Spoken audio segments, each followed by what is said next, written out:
Bonjour et bienvenue sur le podcast Bouli Miracle.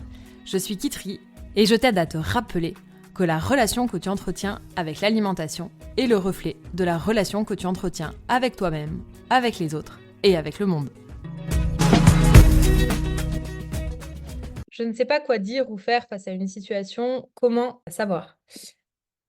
Là, c'est un changement total de paradigme que je te propose ici, c'est d'imaginer que la vie est une force bien plus intelligente que nous et c'est comme si, en fonction de chacune de tes décisions, de ton quotidien, en fonction de la route que tu choisis d'emprunter à chaque instant, il y a comme un calcul de l'itinéraire c'est comme Waze, il y a une sorte de calcul de l'itinéraire qui est reprogrammé en fonction de ce qui est le plus élevé pour toi. En ce sens, tu ne peux pas te tromper. C'est exactement comme si tu étais dans ta voiture avec Waze, ben, si tu te trompes, l'itinéraire va être recalculé. Donc, il n'y a pas d'enjeu. Cette notion de je ne sais pas quoi faire ou je ne sais pas quoi dire, elle part du postulat qu'il y aurait des bonnes choses à dire ou des bonnes choses à faire et des mauvaises choses. Ça part du principe qu'il y a une destination à atteindre, il y a un objectif à atteindre.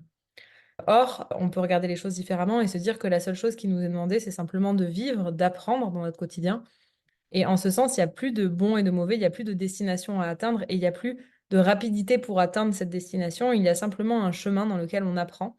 Et il y a simplement des individus qui avancent de manière verticale avec un sommet à atteindre, mais avancent de manière horizontale en fonction de ce qui est le plus important pour chacun. Ce qui va être le plus important pour chacun. Chacune des décisions que l'on prend au quotidien est ce qui nous apporte le plus d'avantages pour le moins d'inconvénients, consciemment, mais surtout, bien évidemment, inconsciemment. Et donc, sortir de cet idéal de bon et de mauvais lié à un objectif à atteindre, ça aide à ne plus avoir de pression autour de ce que l'on fait et ce que l'on dit. Ensuite, ce qui compte en mon sens, c'est pas tellement ce que l'on fait, c'est pas tellement ce que l'on dit, c'est l'espace intérieur depuis lequel on fait les choses.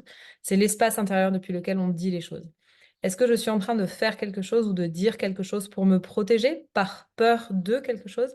Ou est-ce que je suis en train de faire ou de dire parce qu'il y a un élan en moi, un élan du cœur d'aller en ce sens?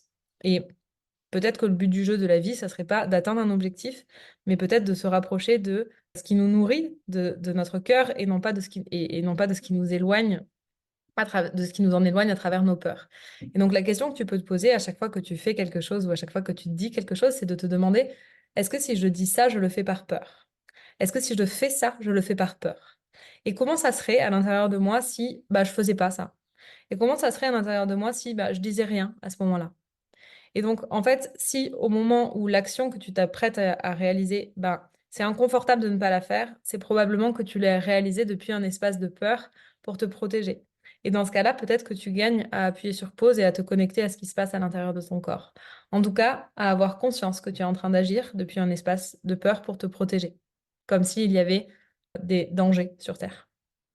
Bien sûr qu'il y en a, mais quand tu te poses ce genre de questions, il n'y a pas de réel danger. C'est une perception de danger. Donc peut-être qu'on peut juste changer l'histoire. Il n'y a plus d'objectif à atteindre, il y a simplement un chemin sur lequel on apprend. Et peut-être qu'au lieu de vouloir voir une destination à réaliser, à faire, la question c'est de comment œuvrer au plus proche de notre cœur, comment avancer avec le moins de peur possible en se laissant, en tout cas les peurs seront là, mais comment avancer dans ce que l'on fait et dans ce que l'on dit, non plus au service de la peur, mais au service de notre cœur.